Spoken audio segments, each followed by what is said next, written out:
Good morning everybody. I am Vishvendra, I am the founder of optimal success trajectory. आज आपके सामने हूँ एक कॉन्सेप्ट लेके। आपने पढ़ा होगा position vector of a system of discrete particles RCM is equal to m1 r1 plus m2 r2 plus 1 up to mn rn upon m1 plus m2 plus 1 up to mn। लेकिन इसका proof बहुत rare है, Indian books में तो शायद है नहीं, और केवल बहुत ही स्टैंडर्ड जो फॉरेन बुक्स हैं उसमें है। तो इस प्रूफ को हमने एनालाइज किया और आपके लिए हम उसको प्रूव करेंगे यहाँ पे कैसे ही आता है। सेंटर ऑफ ग्रेविटी और सेंटर ऑफ मास सेम होते हैं अगर acceleration due to gravity constant है। तो ये जो एक्सप्रेशन आपने पढ़ा, this expression is about the centre of gravity whose definition is it's a point about which the net torque of gravitational force acting on a rigid body is 0। तो उसी definition को use करके हम इसका expression find करेंगे। मान लीजिए हमारे पास एक डिस्क्रीट पार्टिकल सिस्टम है जिसमें n पार्टिकल्स हैं। This is m1, this is m2, this is m।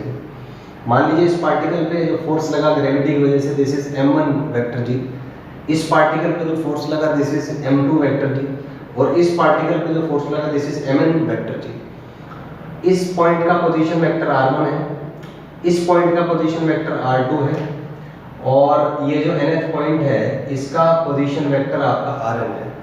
तो अगर मैंने मान लिया कि सेंटर ऑफ मास मान लीजिए कि यहाँ पे है, जिसका पोजीशन वेक्टर इस रेफरेंस पॉइंट के रिस्पेक्ट में वेक्टर RCM है, तो टॉर्क अगर मैं ले लूँ इस पॉइंट के अबाउट, तो मान लीजिए कि इस पॉइंट से इस पॉइंट के का जो पोजीशन वेक्टर है दैट इज वेक्टर r1। तो आप इस ट्रायंगल में देख सकते हैं, O से हमने ये जो पॉइंट है CMR, तो ये पोजीशन ये वेक्टर RCM है, this is vector r1 and this is vector r capital. तो आप देख सकते हैं ट्रायंगल्स लॉ में vector RCM plus vector r1 is equal to vector capital R1। तो यहाँ से आपका स्मॉल r1 वेक्टर आ जाएगा वेक्टर r1 माइनस RCM। तो अगर मैं सेंटर ऑफ मास के बाद टॉर्क कैलकुलेट करता हूँ तो टॉर्क आएगा vector r1 cross m1 G plus r2 cross m2 G plus so on up to rn into mn G. r1 का जो वैल्यू है this is vector r1 minus RCM, तो इसको हम यहाँ पे सब्स्टिट्यूट कर देंगे। तो ये r1 की जगह आपने सब्स्टिट्यूट कर दिया r1 minus RCM into mn G. Similarly r2 की जगह होगा vector r2 minus RCM into m2 G plus so on, यहाँ होगा rn minus RCM into mn G. Now the definition says that center of gravity is a point about which net gravitational torque is 0। तो इस torque को हम 0 कर देंगे। इस torque को हम 0 करेंगे तो इस एक्सप्रेशन को मैं 0 लिख सकता हूँ यहाँ से।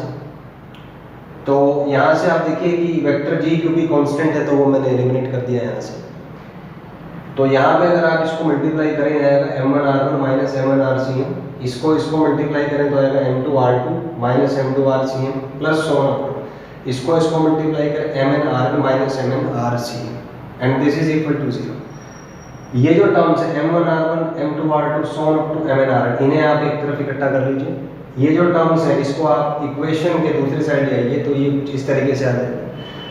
RCM कॉमन होगा तो m1 plus m2 plus so on up to mn आप इसमें कॉमन ले लीजिए, तो ये फिर नीचे आप इसको डिवाइड कर दीजिए। In this way you can calculate the position vector of centre of mass. I hope you understood the result. हमेशा ध्यान रखिए, पुस्तकस्ता च विद्या परस्तगतम च धनम कार्य रूपे समुत्पन्ने नसा विद्या न तद्धनम।